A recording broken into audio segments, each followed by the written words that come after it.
ये जो सुंदर पहंडी के साथ महाप्रभु बाहर निकलते हैं तो उनकी जो सेवा कर रहे हैं दैतापति, ये देखिए उनका क्या ही सौभाग्य है कि वो महाप्रभु के शरीर से अपने शरीर को लगाकर कहते हैं कि थोड़ी सी अपना वो काला रंग मुझे दे दो, थोड़ा सा वो स्पर्श का भाग्य हमें दे दो, ताकि हम जन्म जन्मांतर के संपूर्ण रास से मुक्ति पा लें। और यहाँ पे देखिए जो घंट वादक हैं, इनकी विशेषता है घंट बजाने की रीति, उनका लय, उनका पहनावा और जिस तरह से उनका शरीर इन घंट वादन और उसकी ध्वनि के साथ एक साथ सामने की ओर झुकता है और पीछे जाता है, ये भी कुछ उसी पदहुंडन या पाहुंडी की जो जिस तरह से झूम झूम के महाप्रभु आते हैं उसी तरह से ये भी प्रतीत होता है।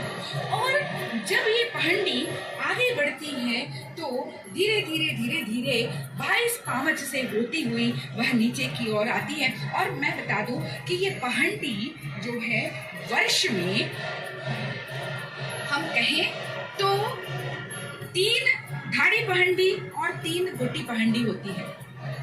धाड़ी पहंडी अर्थात एक धार में एक पंक्ति में, अर्थात एक देव विग्रह चल रहे हैं, उनके पीछे पीछे दूसरे, उनके पीछे पीछे तीसरे, और इस तरह से एक पंक्ति में निकलते हैं तो उन्हें धाड़ी पहंडी कहते हैं। गोटी पहंडी अर्थात एक देव विग्रह जब रथ से निकलकर अपने रत्न सिंहासन पर विराजते हैं तब जाके दूसरे देव विग्रह निकलते हैं, अर्थात एक के बाद एक गोटी पहंडी। और कुल मिला के 3 धाड़ी पहंडी 3 गोटी पहंडी वर्ष में आयोजित होती है।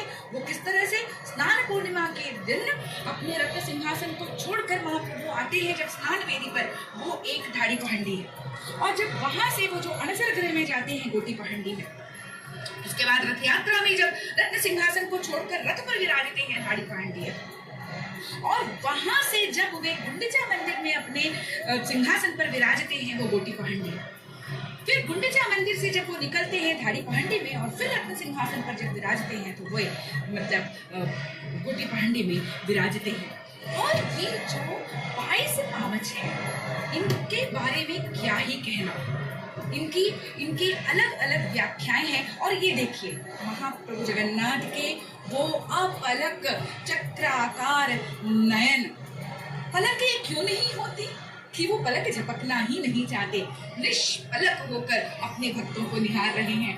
दूर से उनके उन नयनों को देखकर हर एक भक्त कैसी असीम शांति का अनुभव करता है। महाप्रभु जगन्नाथ अब आनंद बाजार से होते हुए धीरे धीरे निकल रहे हैं। अब वे 22 पावत से नीचे उतरेंगे और अपने रथ पर सवार होंगे। हे महाप्रभु जगन्नाथ, आपकी लीला अपरंपार है। और पहंडी सबसे पहले सुदर्शन वो दृष्टि देते हैं हमें, वो प्रकाश देते हैं हमें कि हम सत्य जान सके।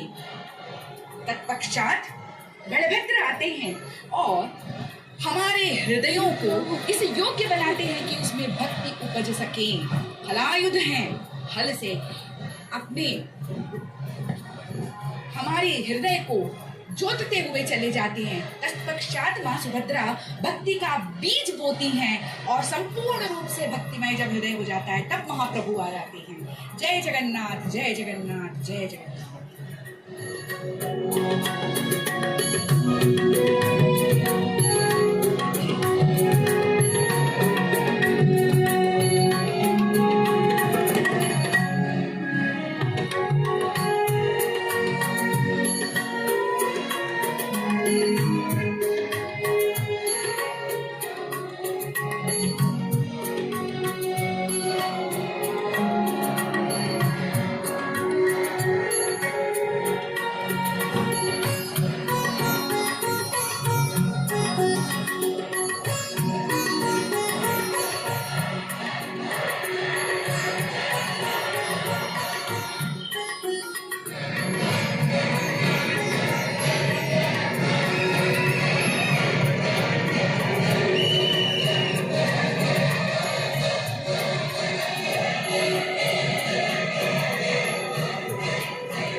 द्वार्भ्यां शोभितलङ्गलं समुसलं कादम्बरी चञ्चलं रत्नाढ्यम्बरकुण्डलं भुजबले रक्तन्दभूमण्डलं वज्राभामलचारुगण्डयुगलं नागेन्द्रचूडोज्ज्वलं संग्रामे चपलं सशङ्गधवलं श्रीकामपालं भजे। बड़दांड पे कापाल और यहाँ महाप्रभु श्री जगन्नाथ जगदीश्वर ठीक आगे बढ़ते हुए पहाड़ी की तरफ देख रहे हैं, पहाड़ी करते हुए आगे बढ़ रहे हैं। ये आनंद बाजार के होते हुए गुजर रहे हैं, क्योंकि आनंद बांटने वाले ये भगवान जगन्नाथ पहाड़ी पे धीरे धीरे अग्रसर हो रहे हैं। और इस तरफ बलभद्र जी महाराज टाहिया, सुंदर टाहिया देख रहे हैं आप। स्वागत आरत हरन मुरारी, हम सब तुम पर तन मन वारी, मन मह कृपा भाव दरसाए, दीन जनन कहाँ देख न आए। दीन जन आपको देखने आए हैं महाप्रभु, इसीलिए आप कौन हो। न सुनील चेल मंडिते जनर्ति नाश पंडिते, सुभक्ति भीति खंडिते, बले रति प्रवर्धताम, प्रमत्तदा नवावली विवर्धने महावली, रसा विकर्षणे हली सुमंगलम प्रवर्तताम। आप सुमंगल प्रवर्तन करने वाले, आप जनार्ति यानी जन के आरती को नाश करने वाले, आप सुनील वस्त्र धारण करने वाले महाप्रभु आज आनंद कंद जगन्नाथ के साथ लीला रचने, मानवीय लीला रचने आ रहे हैं महाप्रभु। आप हो कौन? ना आप साक्षात संकर्षण हो। आप और कौन? आप कैसे आ रहे हो पौंडी पे? न मदमत्त हस्ति सम झूम झूम देखो श्री रेवती रमण, मेदिनी प्रकंपित कर आते हैं कर कृपावारी वितरण, मंगल ध्वनि हुलहुली से स्वागत करते हैं भक्तगण, भक्ति मुक्ति प्रदाता का कर साक्षात संदर्शन। भक्ति मुक्ति के प्रदान करते हुए वर्तमान भगवान जगन्नाथ के अग्रज वरदान पर पहुंच चुके हैं। जय जगन्नाथ के नारों से प्रकंपित होता हुआ ये भूमंडल, और क्या कहा गया, न भवा परम गुणाकरम निरस्त दैत्य कुंजरम, ये दैत्य को कुंजर को नष्ट करने वाले भुजंगवार सुंदरम भजेति दुःखमंदरम, रथोत्सवे ग्रगामिनम गुणानुरूपनामिनम, वरीषुपेयकामिनम नमामि सर्वयामिनम। रथोत्सव में सर्वप्रथम ये आते तीन विग्रहों की साथ पहले ये आते हैं। और क्या कहा गया, ना विराट के दर्शन हो गए। प्रभु आपका दर्शन हो गया तो विराट का दर्शन हो गया, विराट के दर्शन हो गए, अंतहीन श्री और सौंदर्य अंतर में समा गए। अब मैं और मेरे का कोई अता पता नहीं, सर्वत्र तेरा ही साम्राज्य, सर्वत्र तू ही विराजमान है प्रभु। दूसरी तरफ श्री कृष्ण के रूप में एक भक्त अपनी भक्ति निवेदित करते हुए महाप्रभु बलभद्र जी महाराज कौन है? सूरदास कहते हैं वे हैं रोहिणी सूत राम, गौर अंग सुरंग लोचन प्रलय जिनके काम, एक कुंडल श्रवणधारी द्यौत दर्शी ग्राम, नील अंबर अंगधारी श्याम पूर्ण काम, ताल बन इन वत्स मारो ब्रह्म पूर्ण काम, सूर प्रभु आकर्षित ताते संकर्षण है नाम। आपका नाम संकर्षण इसीलिए हो गया कि आकर्षित होकर के आपने माँ के गर्भ से आए थे। प्रभु आप कौन हो? ना आप साक्षात ब्रह्म हो, इसीलिए कहा गया हरि बोल कही सकल झुलावही। कैसे आ रहे चक्र बनाटी देख रहे, चक्र बनाटी ये महाप्रभु के लिए काल चक्र के, जो भी महाप्रभु स्वयं काल है और काल चक्र की तरह ये चक्र बनाटी घूम रही है, वेदन छत्र सभी चल रहे हैं, सेवा दी जा रही है। दूसरी तरफ पीछे आप देख रहे हैं तो भगवान राम के अवतार के समय भगवान हनुमान जैसे सेवा देते थे, यहाँ भी सेवा दे रहे हैं, भक्ति निवेदित कर रहे हैं। कहा गया आप कौन हो प्रभु? न ताल ध्वज कामपाल धवल वर्ण दैत्य काल मंद मंद हासी, कादम्बरी मदिर मत्त प्रबल अमल भ्रमित नेत्र, जाके नहीं भैर मित्र बहुत करुणा राशि, रेवती मति कुमुद चंद मंगलमय हर्ष कंद, वृंदारक वृंदवंद सुंदर नीलवासी, याचके अपवर्गचारी देवतहल मुसलधारी, मांग मांग मेरे प्यारी जैसे तू अभिलाषी। भक्तजन अपनी पत्नी से कहता है कि ये सभी कुछ देने वाले हैं, बड़े दाता है, इसीलिए मांग लो, जो मांगना है मांगो। प्रभु आज सबको देने के लिए आ रहे हैं। महाप्रभु रत्न सिंहासन से उतर करके यहाँ आ रहे हैं वरदान में, भक्त जनों को, दीन जनों को, पतित जनों को दान करेंगे, अपनी भक्ति दान करेंगे और क्या करेंगे ना आनंद प्रदान करेंगे। चारों तरफ वाद्य की ये देखिए सुंदर वाद्य बज रहे हैं। कहा गया अनेक वाद्य वादना पुरोत्सवे सुमोदना सदा मन प्रसादना जगतपति प्रमोदताम धणं धणं धणं ध्वनक सुगंधनाधमाधुरी तरंग भंग लालसी मही तले महीयताम। ये वाद्य ध्वनि से प्रकंपित होता हुआ ये वरदान आप देख रहे हैं। छत्र चामर आलट व्यजन की सेवा दी जा रही है और भक्त बड़े आनंद से देख रहे हैं इसको। भगवान आज आ रहे हैं। प्रभु आप कैसे हो ना, आप साक्षात परम ब्रह्म परमेश्वर हो प्रभु। और कौन हो आप ना, कहा गया आप अग्रज हो किसके ना, भगवान श्री कृष्ण के, भगवान जगन्नाथ के। इसीलिए कहा गया प्रभु कालं च लंगलम विद्धि मृत्युं च मूसलम तथा। आपके हाथ में जो लांगल और मुसल है ये साक्षात काल और मृत्यु की प्रतीक हैं। प्रभु आप और कौन हैं ना, आप जो बल उद्रेक करने वाले हैं, आप बलभद्र हैं। बल भी है आपके पास, भद्र भी है आपके पास। यही संदेश जा रहा है, जिनके पास बल है वो भद्र होना चाहिए और इनके समान बलवान तो दुनिया में है ही नहीं, कोई नहीं। इसीलिए जगदीश विलास में कहा गया हे बल देव निखिल संसारा सब पर शासन चलत तुम्हारा सिर पर छत्र सहस्रफन राजा शोभा रूप दिव्य अतिभ्राजा तुम समान बलवान न कोई प्रभु बल देव नाम जग सोई तुम अनंत ईश्वर बपुधारी पाई पाई में शरण तुम्हारी। हे प्रभु आप अनंत ईश्वर हो, अनंत बपु धारण करने वाले हो। शरण तुम्हारे जो आता है वो मुक्ति पा जाता है। शरण रक्षक प्रभु आपका ये शोभा, आपकी ये शोभा अत्यंत दिव्य है, अत्यंत भव्य है। देख रहे हैं टाइया कैसे आंदोलित होता हुआ। कहा गया संचर दधर सुधा मधुरध्वनि मुखरित मोहन वंशम चलित अंचल चंचल मौलिक पोल लोलव तंचम चंद्रक चारु मयूर शिखंडक मंडल वलयित केशम प्रचुर पुरंदर धनुरंजित मेदुर मुदिर सुरेशम। ये टाहिया और सचमुच में अद्भुत है, अद्भुत है। ये शबर प्रकृति, शबर संस्कृति की अप्रतिम कृति है। भगवान शबर संस्कृति के देवता हैं, इसलिए शबरों को आनंद प्रदान करने के लिए, कृतार्थ करने के लिए देखिए दुर्वादल सर्वोपरि है, क्योंकि भगवान कहते हैं जो सबसे छोटा हो जाएगा मैं उसे बड़ा कर दूंगा। ये देखिए आंदोलित होता हुआ क्या कहता है ये मोर मुकुट समान टाइया न मोर मुकुट सम टाइया सुहाई देख तुम आकर्षित हो जाई झूम झूम मानो टाइया कहत है ये ब्रह्म सत्य मिथ्या जगत है। ब्रह्म सत्य है, मिथ्या ब्रह्म सत्य है, जगत मिथ्या है। इसी संदेश को देता हुआ ये टाइया अभी देख रहे हैं आप। बलभद्र महाराज तालध्वज रथ के निकट पहुंच चुके हैं, अभी रथारूढ़ होंगे। रथारूढ़ होकर के समग्र संसार को आनंद प्रदान करेंगे। इसीलिए तो भक्त उनसे प्रार्थना करते हैं प्रभु हे अनंत तेजस्वी स्वामी मुझ में भी वह तेज भरो। हे अनंत भंडार के वीर, हे अनंत भंडार वीर के मुझ पर भी कुछ कृपा करो। हे अनंत बलशाली भगवान मुझ में भी वह बल भर दो। हे अनंत ओजस्वी प्रियतम मुझ में भी वह तेज भर दो। प्रभु हमें तेज बल कृपा सभी प्रदान करो प्रभु। हे प्रभु आपकी ये लीला संदर्शन करके कृतार्थ हो रहा हूँ। और क्या कहा गया प्रभु आपने इसी मोर मुकुट को त्याग कर टाहिया को धारण किया है। इसीलिए कहा गया मुकुट विसर्जन करी प्रभु धरहि टाहिया शीश मंदिर तुलसी सुमन युक्त शीश धारहि जगदीश।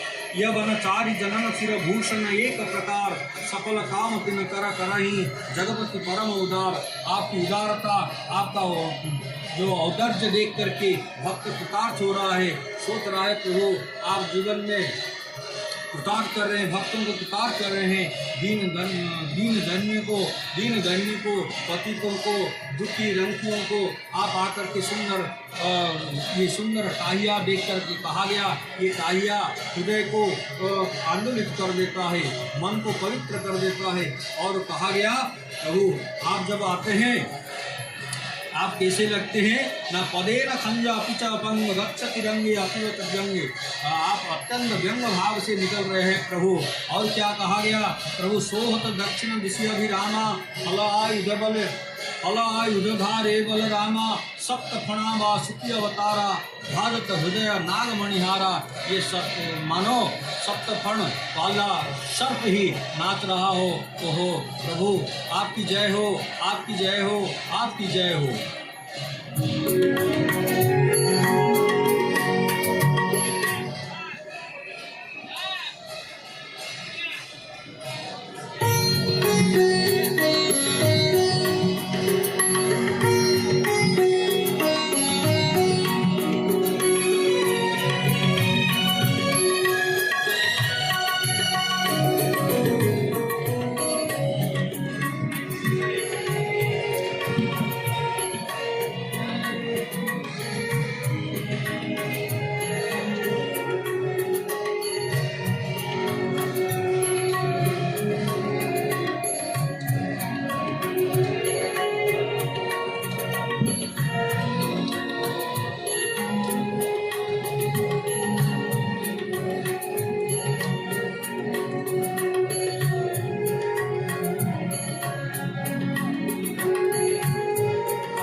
जयता जगन्नाथ जयता जगन्नाथ जयता जगन्नाथ।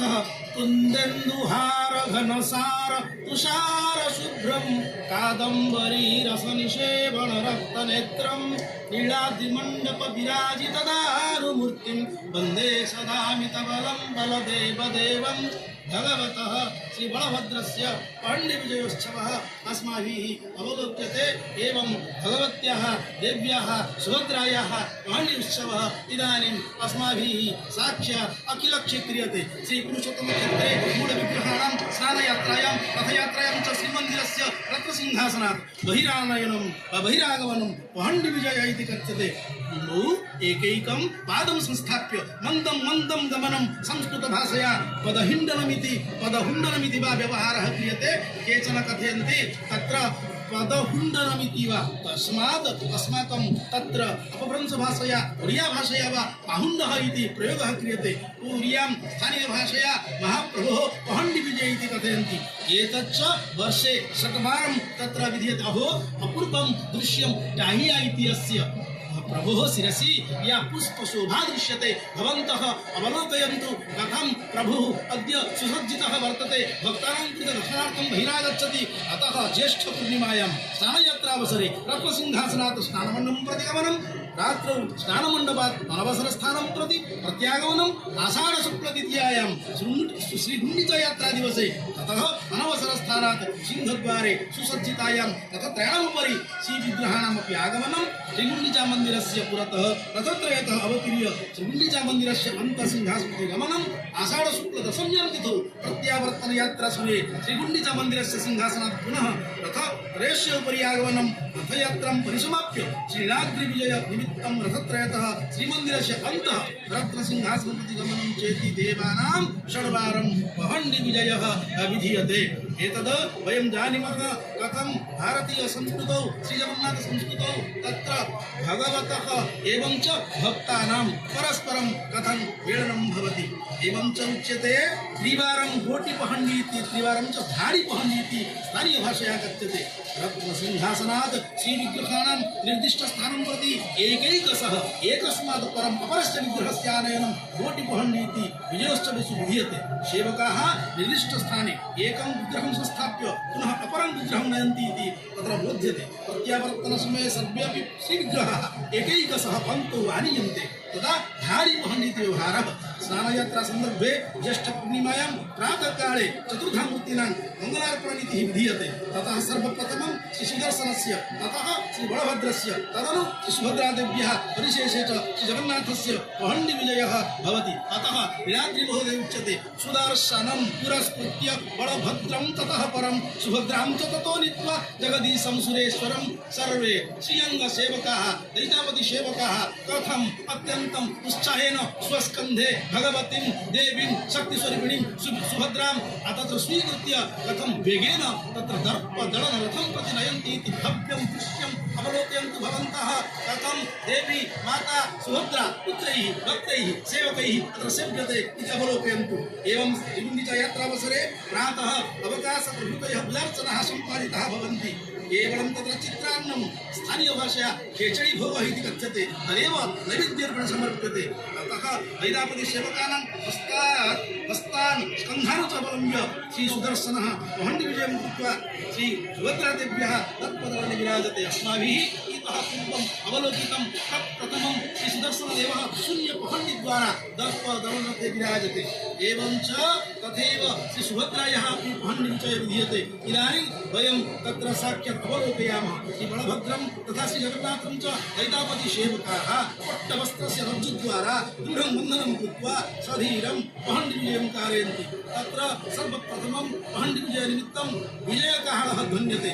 अतः सेवकाः घण्टकाहळप्रभृतीनां वाद्यानां वादनं कुर्वन्ति। शामु कुण्टिया सेवकाः तथा बेहरा कुण्टिया सेवकाः स्वहस्तेषु क्षेत्रदण्ड धारकपूर्वकं मणिमा श्रियङ्गं प्रति सावधानः इत्यादि उच्चैः उच्चारयन्तः युग्मवेत्रघातशब्दं कुर्वन्तः अग्रे अग्रे चलन्ति। श्रीमन्दिरस्य अन्तः सप्तपवत्सस्थानं प्रति यदा चतुर्धा मूर्तयः क्रमशः आगच्छन्ति तदा परम्परानुसारं राघवदासमठवक्षतः विशिष्टशैल्या पुष्पवंशदं तुलसी प्रभृतिभिः निर्मितं भूषणं काहिया इति समर्प्यते। इदानीं काहिया इत्यस्य अपूर्वं दृश्यम् अवलोकयन्तु। यदा तत्र प्रभुः नृत्यं कुर्वन् आगच्छति कथं तत्र पट्टवस्त्रस्य रज्जुद्वारा इदानीं तत्र तस्य आकर्षणं क्रियते। तत्र अनेन तत्र भगवतः श्रीकृष्णलीलास्मरणं भवति। कथं तत्र भगवान् बालकृष्णः वज्राकर्षणद्वारा कथं सः दण्डितः आसीत्। इदानीं तत्र एते भक्ताः एते सेवकाः तस्य आकर्षणं कुर्वन्ति। बलादेव चारमाळद्वारा सोपानश्रेण्या निर्मिता वर्तते। रथे रथस्य उपरि भगवन्तं बलभद्रम् आनेतुं बहुश्रमं स्वीकुर्वन्ति इति भवन्तः साक्षात् अवलोकयन्ति। पश्यन्तु तेषां श्रमः कीदृशः वर्तते, सेवा भावना वर्तते, भक्ति भावना वर्तते। अभक्त्या सेवया महाप्रभुं रथस्य उपरि आकर्षन्ति। अहो अपूर्वदृश्यं काहिया इत्यस्य पुष्पालङ्करणम् एतत्। पुष्पालङ्करणस्य शोभा दिव्या वर्तते। इमां शोभां दृष्ट्वा अस्माकं जीवनं सर्वथा सफलं भवतु। एतस्य आभूषणस्य श्रीमस्तकेषु धारणमूर्तीनाम् अपूर्वा कान्तिः द्योतते। विविधमठपक्षतः पङ्क्तिनैवेद्यं समर्प्यते, चामरसेवादि क्रियते। घण्टसेवकाः वाद्यानां तालैः घण्टनादं कुर्वन्ति। एवम् इतिहासानुसारमपि ज्ञायते प्रताप नरसिंहदेवस्य राजत्वकाले पहण्डिविजयार्थं पटवस्त्ररचनां व्यवहारः प्रचलितः आसीत्। कवयः अपि पहण्डिविजयं पुरस्कृत्य बहुविधं काव्यं रचयन्ति। अतः तत्र दारु देवता ताण्डवस्तोत्रे कविरश्मि ब्रजकिशोर त्रिपाठी महोदय लिखति धड़ं धड़ं धड़ं धड़द पहण्डि शब्दमण्डितं धड़र धड़र धड़र धड़र रथीयानाद कंपितं थथै थथै थथै थथै मृदङ्गलास्य शोभितं स्मरन् स्मरन् स्मरन् स्मरन् नमामि दारुदैवतम्। एते तत्र चतुर्धा मूर्तयः कथं तत्र पहण्डिविजयं कृत्वा तथारूढा भवन्ति इति अपूर्वं दृश्यं भवन्तः अवलोकयन्ति। एवं च तत्र पहण्डिविजयं पुरस्कृत्य रथेश सततमिति काव्ये कविः कृष्णकेशव षडङ्गी महोदयः एवं प्रार्थनां करोति रथेश जय हे क्षणं त्रिदश वृन्दमालोकितुं नभसि उदितवीक्षण तुरितामिष्टमाभाषितुं क्वचिद् मृदुलतुरितोपरि निविष्टपादक्रम क्वचापि धरणि तळलसत् सरणि नीतोपचङ्क्रम। कथं भगवान् शनैः शनैः पादं संस्थाप्य तत्र गच्छति। कथं सेवकाः आकर्षणं कृत्वा इदानीं पश्यन्तु चारमाळद्वारा अर्थात् तालवृक्षस्य यैः सोपानश्रेणी निर्मिता वर्तते। रथस्य उपरि क्रमशः तत्र भगवन्तं श्रीबलदेवं भक्ताः आकर्षणपूर्वकं नयन्ति। भगवान् अपि शीघ्रं गन्तुं नेच्छति, यतोहि सः पतितपावनयात्रां कर्तुं बहिरागतः। अतः अहं भक्तानां पुनः पुनः दर्शनं करोमि।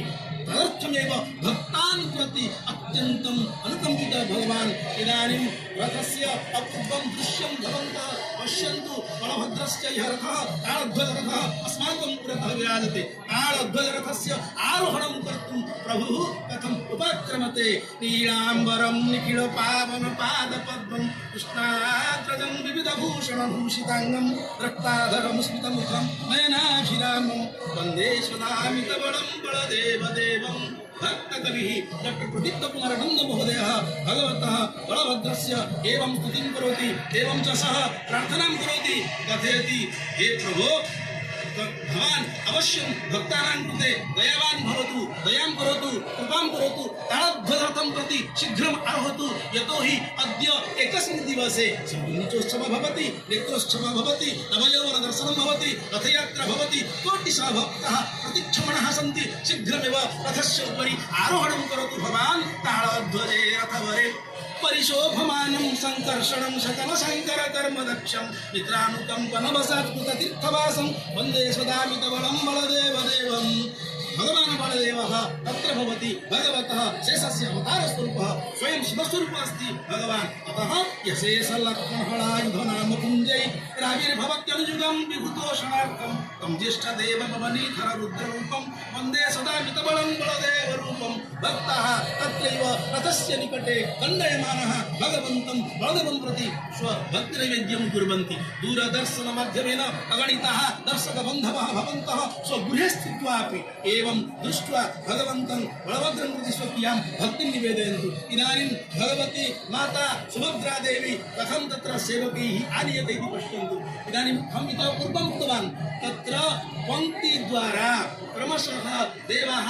रथं प्रति आनीयन्ते अपूर्वं दृश्यम् अस्माकं पूर्वजन्मकृतपुण्यफलबलेन वयं तत्र पहण्डी विजयोत्सवं पश्यामः महाप्रभुः जगन्नाथः पृष्ठतः एव आगच्छति तस्य मन्दं मन्दं गमनं भक्तानां सर्वमपि दुःखं श्रुत्वा तेषां कृते कृपां कर्तुमपि भगवान् महाप्रभु जगन्नाथः पृष्ठतः एव नृत्यं कुर्वन् स्वशरीरं तत्र आन्दोलयन् पदहिण्डनं कृत्वा शनैः शनैः समागच्छति इति अद्य गुण्डिचायात्रायाः घोषयात्रायाः इदम् अपूर्वं दृश्यं दूरदर्शनमाध्यमेन भवन्तः अवलोकयन्ति वयमपि अवलोकयामः इति अवश्यं पुनरेकवारं महाप्रभुः चरणकमलतले मम भक्त्यर्घ्यं निवेदयामि इतः परं हिंदी भाषायां अहं पुनरपि तत्र निवेदयामि घोरं प्रणम्बदनुजं धृतबन्धुवेशं क्रीडाक्षणेन नभसो विनिपात्य भूमौ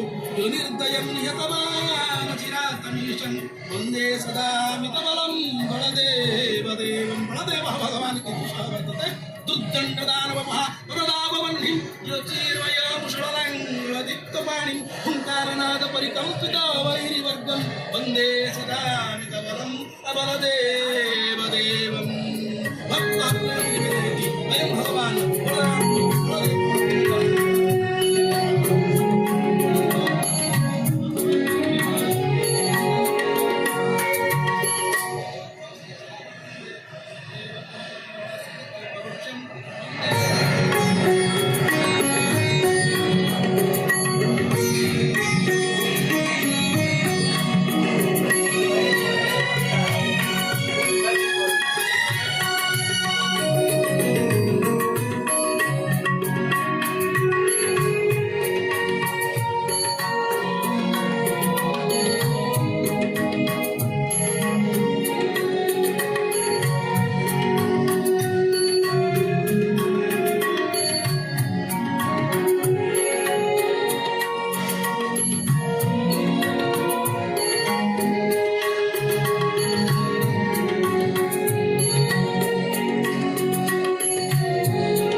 स्वामी नयन पथगामी भव तुम्हें अधरों पर बांसुरी हो मोर मुकुट हो मात लेकिन सुदर्शन को लाना अवश्य अपने साथ।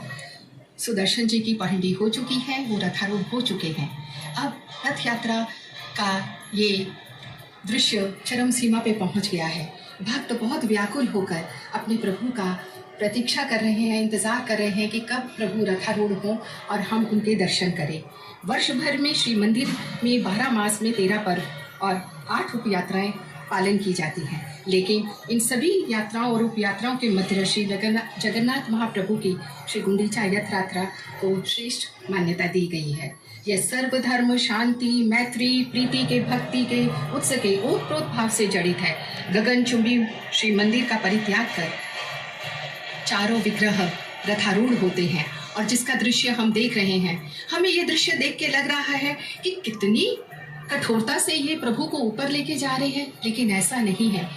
जगन्नाथ संस्कृति में भगवान को तो अपने घर का सदस्य के रूप में मानते हैं, चाहे पिता हो, पुत्र हो, अपनी संतान हो, अपना भात्र हो या मित्र हो। और उनको भला भक्त कैसे कष्ट दे सकते हैं? उनको जो वस्त्रों से बांधा जाता है, ये जो डोरी भी बांधी गई ही है जिसको वो खींच रहे हैं, ये किसी खुरदरी रस्सी नहीं है, बल्कि रेशम के वस्त्रों से तैयार। ये जो रेशम के वस्त्र तैयार होते हैं, खंडवा वस्त्र, ये माड़ियाबंद में तैयार होते हैं। कहते हैं कि 500 सदी पहले यहाँ पर बौद्ध धर्म के अवलंबी को जब निकाल दिया गया था, तो यहाँ के राजा ने उन्हें आश्रय दिया था। वो ज़्यादातर बुनकर और तंत्रकार थे। उन्होंने यहाँ मिलकर रेशम के वस्त्रों का काम करना शुरू किया और उन रेशम की साड़ियों पे और वस्त्रों पे मणि गठन करते थे, मणि रूप धारण करते थे, इसलिए माड़ियाबंद के नाम से वो गांव प्रसिद्ध हुआ।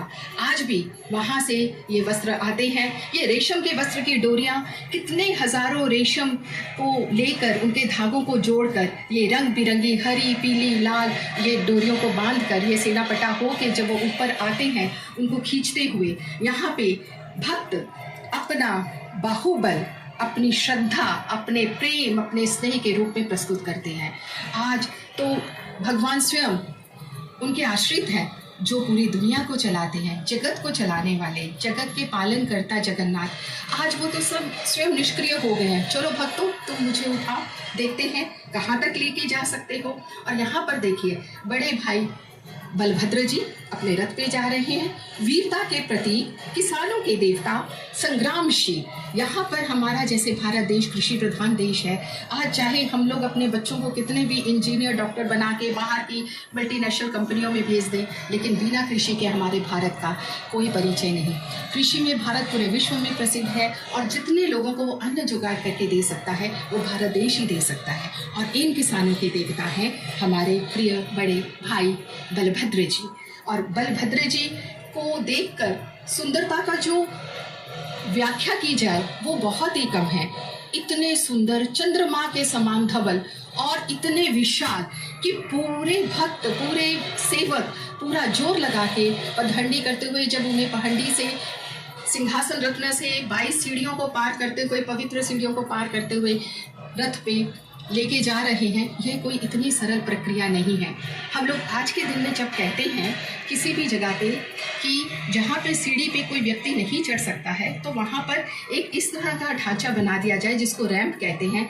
तो सोचिए, हजारों वर्ष पूर्व जब रथ यात्रा शुरू हुई थी, तो रथ को रूल करने के लिए, रथ के ऊपर उनको आसन देने के लिए ये 4 माल की व्यवस्था हुई थी। ये किसी भी लकड़ी खुरदरेपन से नहीं, ताकि किसी भी भक्त, किसी भी सेवायत, किसी भी सेवक के पाँव में कहीं चोट ना आए, क्योंकि वो तो प्रभु की सेवा कर रहे हैं ना, तो वो भी तो उनको